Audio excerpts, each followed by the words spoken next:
Bonjour. Dessiner un planisphère, ce n'est franchement pas si difficile que ça. Vous me direz, ça sert à quoi? Bien, ça sert tout simplement à bien apprendre ces leçons en géographie. Parce que souvent en géographie, on vous met une tartine, des romans entiers pour vous expliquer que l'Amérique est un continent divisé en deux, qui se trouve à l'ouest de l'Europe, etc., etc., etc.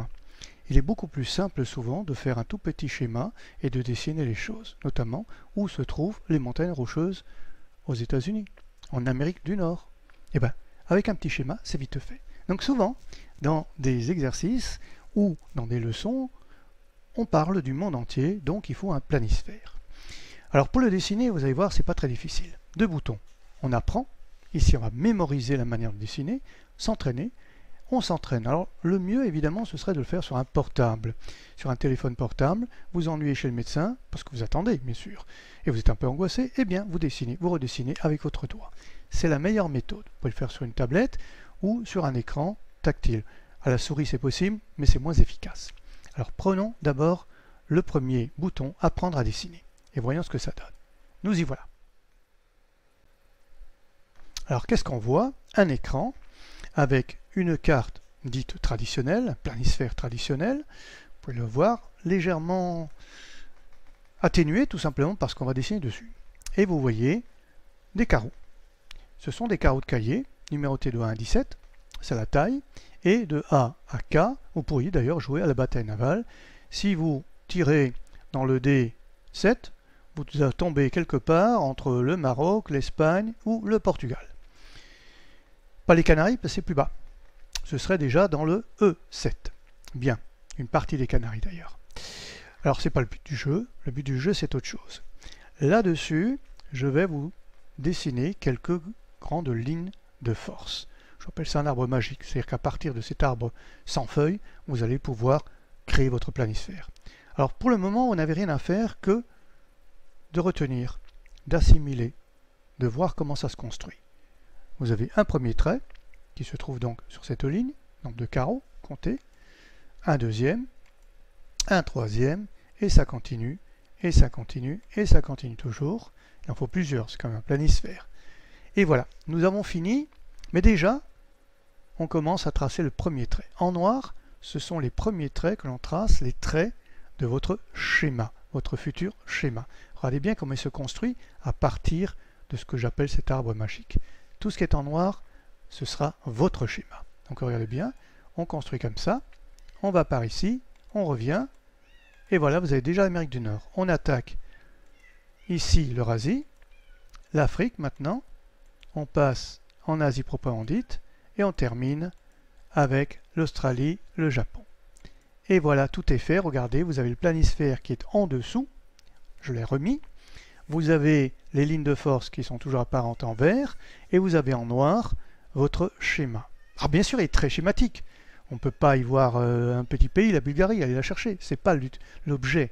L'objet, c'est d'avoir un schéma du planisphère qui est tout de même très fidèle à la carte dite traditionnelle. Il n'y a pas beaucoup d'écart entre les deux. Eh bien, on va poursuivre et on va maintenant s'entraîner. Eh bien, pour s'entraîner, il suffit d'appuyer sur le bouton numéro 2, ici, s'entraîner. Voilà, vous allez me dire, oh là là, il y a un écran blanc.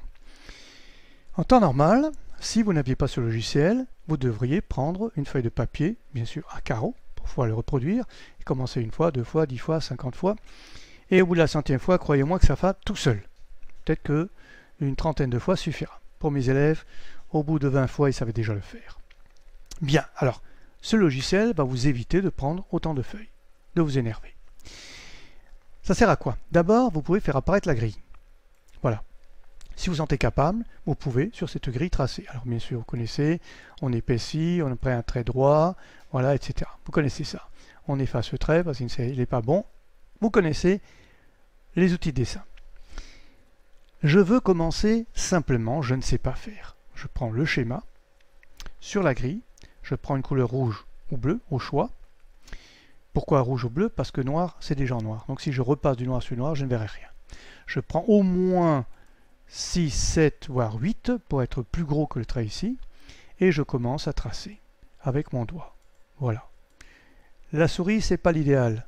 Ici, normalement, je dois passer au crayon parce que c'est une courbure. Je passe au crayon. Excusez-moi, il n'a pas pris. Donc je l'efface.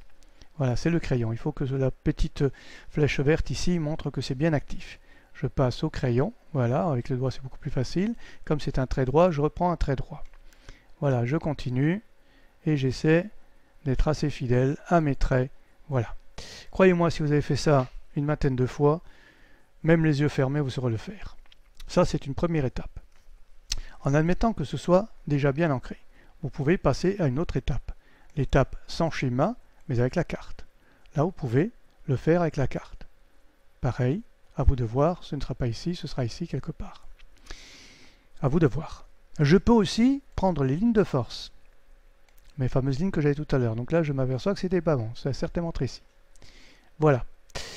Je peux aussi enlever les lignes de force et prendre les points repères. Et là, je m'aperçois bien que c'était d'ici à là. Alors j'enlève ce trait qui n'est pas très droit. Voilà, ce trait-là était ici. Voilà. Donc j'ai ces lignes de force, je peux les mémoriser aussi. J'ai, les points repères, j'ai les lignes de force possibles. Si je prends les deux, c'est encore plus facile pour moi. Ou j'ai la carte, les lignes de force et les points repères, ou l'un seulement. Évidemment, là-dessus, rajouter le schéma, ça a moins d'intérêt. Le schéma, vaut mieux le prendre tout seul. Ou, à la limite, le schéma avec les points repères. Tout à fait possible. Ça n'a pas grand intérêt, mais on peut le voir, c'est-à-dire où aller, où s'arrêter. Vous vous entraînez plusieurs fois à faire ce schéma et vous verrez que votre doigt, muni d'un crayon ou d'un stylo, va le faire automatiquement, les yeux fermés. Et c'est là que vous aurez gagné. Alors vous allez me dire, ça sert à quoi? Ben, ça sert tout simplement à mieux apprendre les leçons. Il y a pour le moment une épreuve de croquis de géographie au baccalauréat, donc seconde, première et terminale, puisque tout est additionné. Et là, on vous demande de produire, certes avec un fond de carte, on demande de produire un croquis. Mais pour le produire, il faut en avoir déjà fait. Et si vous savez bien faire un schéma de quelque chose, croyez-moi que le passage du schéma au vrai croquis ne pose aucun problème. Aucun problème.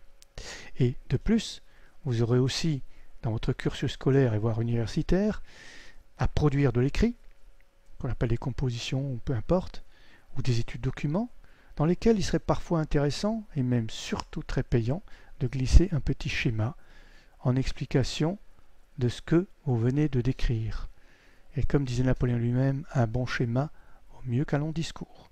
Donc plutôt que d'écrire 15 pages sur une situation, si on n'écrivait que 5 et on mettait 3 ou 4 schémas dedans, votre note sera améliorée et tout le monde comprendra beaucoup mieux. Voilà à quoi ça sert. Merci d'avoir écouté et à la prochaine.